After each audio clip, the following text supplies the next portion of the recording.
تمام کفار میں سے یہودی اسلام کے نمبر 1 دشمن ہے، کیونکہ اللہ تعالیٰ قرآن میں ان کی دشمنی کو واضح کرتے ہوئے فرماتے ہیں لَتَجِدَنَّ أَشَدَّ النَّاسِ عَدَاوَةً لِلَّذِينَ آمَنُوا الْيَهُودَ وَالنَّصَارَىٰ،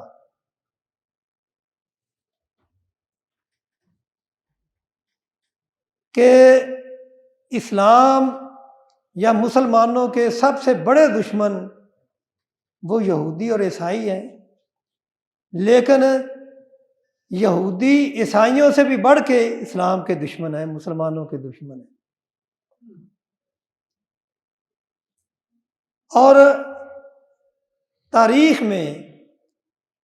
یہودیوں کی اسلام دشمنی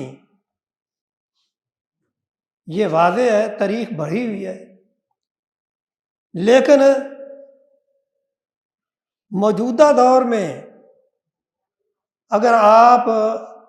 مسلمانوں کا سب سے بڑا دشمن دیکھنا چاہتے ہیں تو آپ موجودہ حالات کا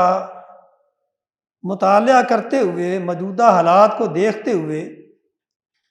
آپ اس نتیجے کو پہنچ سکتے ہیں کہ مسلمانوں کا سب سے بڑا دشمن کون ہے، کیونکہ دنیا میں آج جہاں بھی مسلمانوں پر ظلم ہو رہا ہے، آپ اس کو اگر گہری نظر سے دیکھیں تو آپ کو اس کے پیچھے کسی نہ کسی انداز میں یہودیوں کا ہاتھ ضرور نظر آئے گا۔